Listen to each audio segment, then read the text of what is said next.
अस्सलामुअलैकुम नाज़रीन, programme situation room में आप सबको खुश आमदीद कहेंगे। मुझे कहते हैं अरीबा सुल्तान और प्रोग्राम में आज हम बात करेंगे जिस तरह पाकिस्तान तहरीक इंसाफ की विकटें गिरने का जो सिलसिला है वो मुसलसल जारी है और पंजाब में जिस तरह की सूरत हाल बनती दिखाई दे रही है। 3 जमातें ऐसी हैं जो कि मुतहरिक होती दिखाई दे रही हैं। एक सियासी जमात भी नहीं बनने जा रही है, जहांगीर तरीन उसका जल्द ही ऐलान भी करने वाले हैं। और साथ ही साथ हम इस पर भी बात करेंगे क्या हुकूमत और पीटीआई के दरमियान मुज़ाकरात की राह हमवार होती दिखाई दे रही है, और इसके ऊपर भी बात करेंगे क्या मुल्क में इलेक्शन का माहौल बनता दिखाई दे रहा है, और मज़ीद भी ख़बरें जिसके ऊपर बात करेंगे। स्टूडियोज़ में हमारे साथ मौजूद होते हैं सीनियर तज्ज़ियाकार नवीस ज़ुबैरी साहब। अस्सलाम वालेकुम नवीस ज़ुबैरी साहब, प्रोग्राम में खुश आमदीद कहेंगे आपको। क्या देख रहे हैं आप मुल्क की सूरत हाल? सबसे पहले अगर हम पंजाब की बात कर लें, जहांगीर तरीन ग्रुप इतना एक्टिव हो गया है, काफ लीग भी फिर हमें एक्टिव होती दिखाई दे रही है, मुस्लिम लीग नून भी है, पीपल्स पार्टी भी वहाँ पर है, तो कैसा माहौल देख रहे हैं आप पंजाब में सियासत का? बिस्मिल्लाहिर्रहमानिर्रहीम।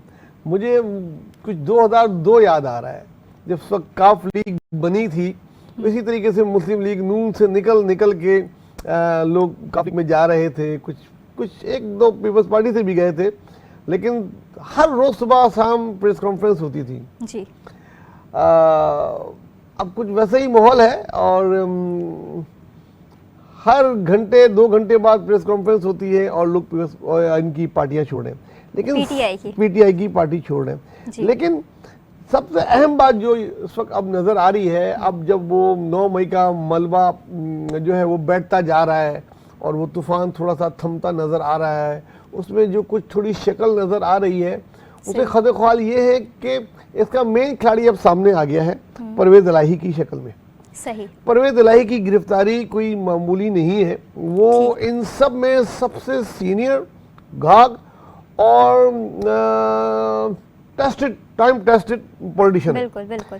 वज़ीर आला भी रह चुके हैं, एक दफ़ा नहीं कई दफ़ा, पार्टी के सरबराह भी रह चुके हैं, नायब वज़ीर आज़म भी रह चुके हैं, मुख्तलिफ पार्टियों का घाटों का पानी पिया हुआ है और ये एक अहम रोल अदा करेंगे। इन्होंने आज बोला मैं कोई प्रेस कॉन्फ्रेंस नहीं कर रहा हूँ, मुझसे ये उम्मीद नहीं रखना मैं कोई पर्चा पकड़ के कोई इधर बोलूंगा कि ये है वो है। मैं जाऊँ वहाँ खड़ा हूँ, मैं पीटीआई हूँ, यानी कि he is behave like a president of PTI. लेकिन सर जब भी तो अभी तो हमने देखा कि वो रिहा हो गए थे, फिर से गिरफ्तार कर लिया जाता है, फिर 3 MPO के अंदर फिर अगर इनको दोबारा से गिरफ्तार कर लिया जाता है, फिर मुकदमे भी हैं मुख्तलिफ इनके ऊपर जो कि चल रहे हैं। तो आपको नहीं लगता है कि इतना जो कि हम देख रहे हैं कि वज़ीर आला भी रह चुके हैं पंजाब के, और फिर जिस तरह से इनकी परवरिश हुई है, ये सियासी बैकग्राउंड एक रखते हैं, तो ये इतनी सख्तियाँ बर्दाश्त कर पाएंगे जेल में रहकर? ऐसा नहीं लगता है कि प्रेस कॉन्फ्रेंस इनकी तरफ से भी आई जाएगी? एक तो इस पे वो सख्तियाँ होंगी नहीं जो नए वारिद पे होती हैं। ये पुराने लोग हैं, ख़ानदानी लोग हैं, सियासत करना जानते हैं, इस्टेब्लिशमेंट में इनकी बहुत असर रसूख है, रिश्तेदार हैं बड़े। और दूसरा खुला ऐलान करते हैं इस बात। दूसरा ये जो आए हैं ना, ये गिरफ्तारी बड़े दो समझ के 3-4 दिन तो घर के बाहर इनके बैठी रही। एक बड़ी अहम मुलाकात 2 दिन पहले हुई चौधरी शुजात से आसिफ अली जरदारी की। बिल्कुल, उसके नेक्स्ट डे इनकी ये गिरफ्तारी हुई। और गिरफ्तारी जिस तरीके से हुई, जो कुछ ये जानते हैं कि किस तरह हाइप बना दी जाती है गाड़ी में, पूरा मीडिया जमा हो गया तब भी। और आज का ये बयान, तो मुझे ये पीटीआई को लीड करते नजर आ रहे हैं। अच्छा, परवेज़ इलाही इमरान खान को माइनस करेंगे। सही। और जैसे नवाज शरीफ पे लगा दी है, अल्ताफ हुसैन पे लगा दी है, उसमें पाबंदी लगा दी जाएगी कि इमरान खान फॉर्मूले। हाँ, जैसे माजी में कई जमातों के साथ हो चुका है। अब इस बात को तय किया कि इमरान खान नहीं होंगे, इनकी जमात भले हो। सही है। अब देखना यह है कि कहते हैं ना कि हाथी मर के भी 1.25 लाख का होता है। बिल्कुल। अब ये पीटीआई के बहुत से लोग आपने गौर करा, उन्होंने बोला हम जो है सियासत से ब्रेक ले रहे हैं, 9 मई की मजम्मत कर रहे हैं, पाकिस्तान जिंदाबाद, पाक फौज जिंदाबाद। कुछ लोग सियासत भी छोड़ के चले गए थे, लेकिन वो फिर भी पीटीआई नहीं छोड़ी। बहुत से लोगों ने ऐसा ही है, उन्होंने बोला हम पीटीआई नहीं छोड़ रहे। ठीक। तो वो सब लोग जब परवेज़ इलाही की क़यादत में वापस आएंगे तो एक ग्रुप बनेगा। वो ग्रुप पंजाब में बहुत ठीक ठाक नून लीग को डैमेज करेगा। सही है। ये मैं जो देख रहा हूँ, ये मेरा ज़ाती राय है, मेरा तज्जिया है कि नून लीग को जो बहुत ठीक ठाक डैमेज करेगा नेक्स्ट इलेक्शन में, वो पीटीआई का ये ग्रुप होगा। अब इसमें शाह महमूद कुरैशी इनके साथ ठहरते हैं कि नहीं, या वो बोजदार अभी तक तो वो हैं, और जिस तरह हम देख रहे हैं उनकी बेटी हो या फिर उनके साहबजादे हों, वो भी ये कह रहे हैं कि हम पीटीआई के साथ खड़े हैं और आगे भी खड़े रहेंगे। हाँ, ये दोनों, एक को मेरे ख्याल में वाइस चेयरमैन बनाया था इमरान खान ने, चेयरमैन बनाया था, और एक को सदर बनाया था।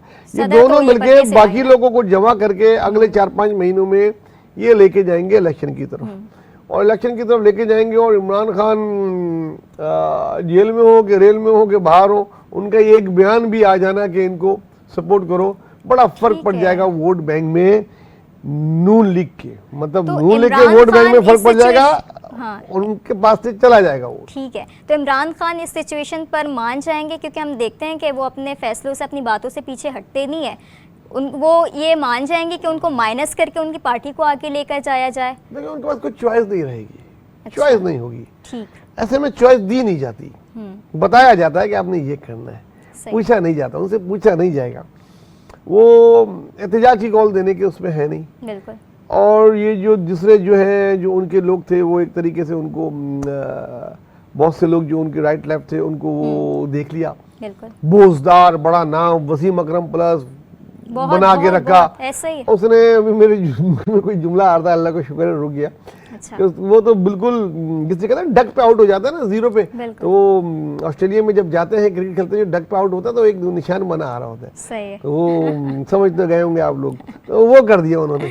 तो इस जैसे सेटबैक में है इमरान खान। लेकिन जिस वक्त इलेक्शन होंगे, और मैं इलेक्शन देख रहा हूँ शायद नवंबर में, इस महीने, इस साल के एंड में, तो उस वक्त तक वो अपने आप को अगर इतना वेकअप कर लें कि ये इनकी सपोर्ट कर पाएं, नहीं तो ये खुद भी डैमेज तो करेंगे ये लोग। ठीक है, क्योंकि इमरान खान अभी भी उन्होंने जो इंटरव्यू दिया हालिया, उन्होंने ये कहा, वो कॉन्फिडेंट तो नज़र आ रहे हैं कि पीटीआई जो भी छोड़ के जा रहा है वो नुकसान अपना कर रहा है। उनको पता है कि मैं जिसको भी टिकट दूंगा वोट उसी को पड़ेगा।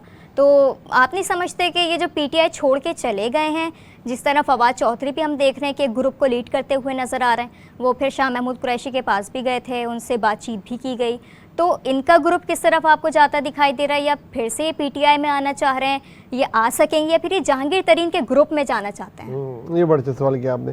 देखिए, 2 किस्म के लीडर आने पाकिस्तान में। एक तो वो जिनका कोई हल्का नहीं है लेकिन उनका कद है, उनका नाम है, जैसे फवाद चौधरी, ये कहीं से जीत नहीं सकते बगैर सपोर्ट के। इमरान खान टिकट देंगे, बल्ले का टिकट मिलेगा तो ये जीतेगा। बिल्कुल, ठीक है ना।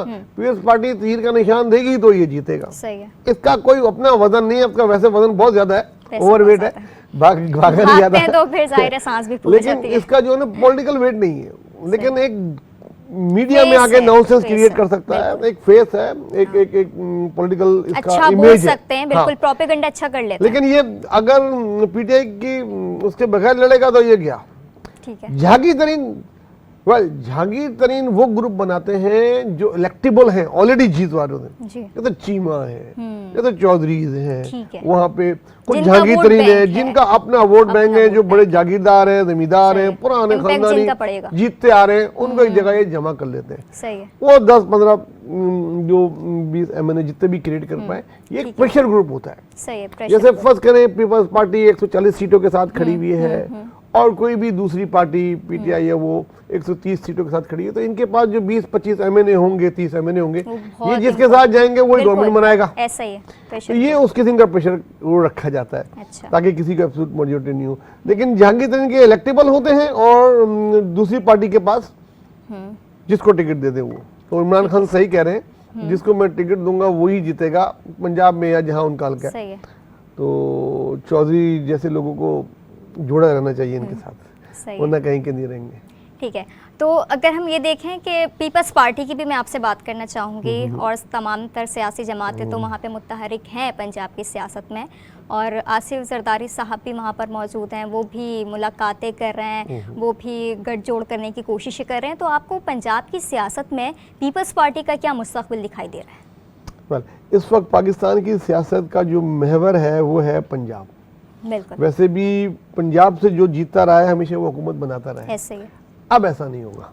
अच्छा।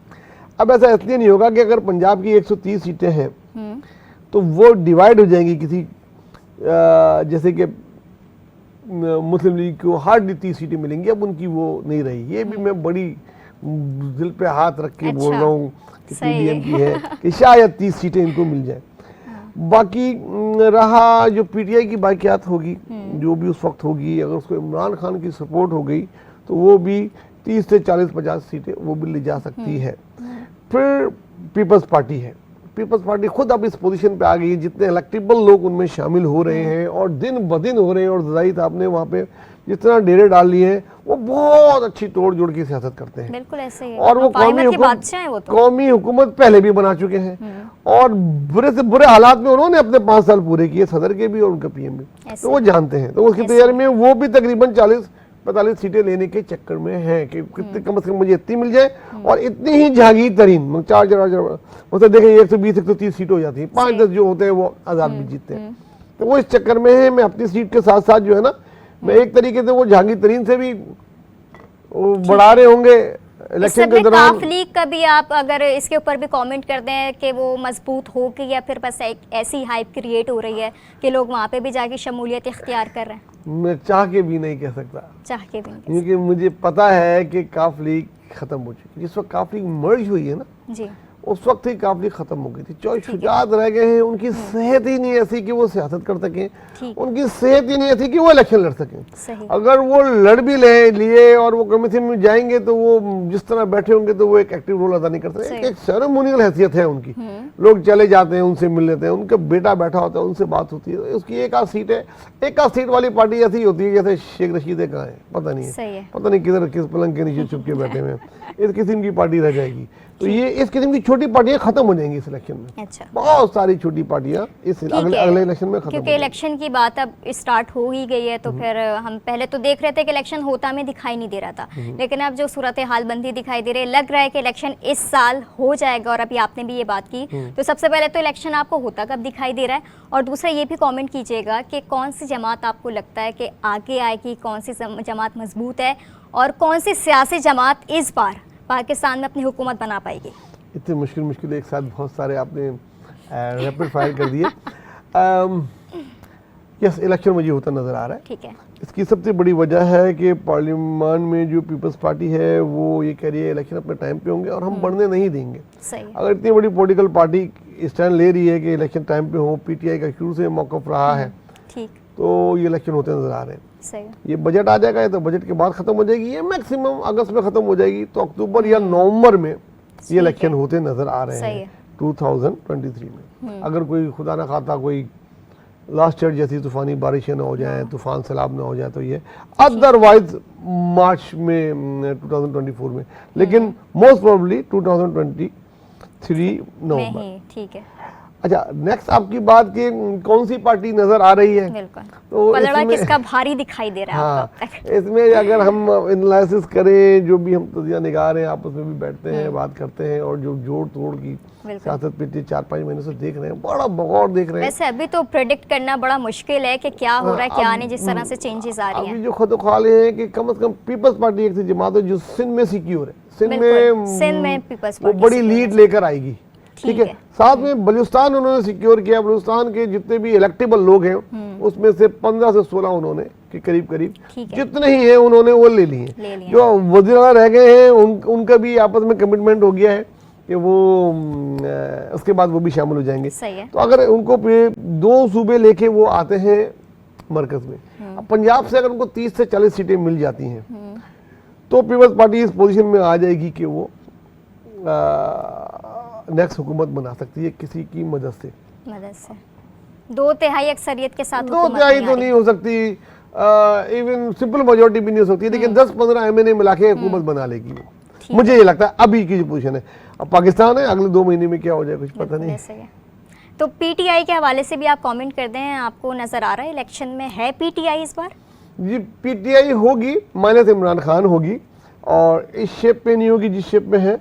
ये लीड यही करेंगे परवेज लाई, शाहमूद कुरैशी, बाकी बहुत सारे लोग जो कमजोर थे वो टूट जाएंगे, कुछ को ये खुद किक मार देंगे। बोजदार जैसा वजन अब ये नहीं उठाएंगे। फिलहाल मुझे चौधरी भी इनमें शामिल नजर नहीं आ रहे, हो सकता है बाद में उसको ले लें किसी एडवाइजर की, उसमें फिलहाल नजर नहीं आ रहे, या अगर उसको बड़ी इनकी झागी तरीन से या उनसे दोस्ती है तो वो कोई टिकट दे दे। सही है। तो इन ये पीटीआई होगी, यस, वायरस इमरान खान।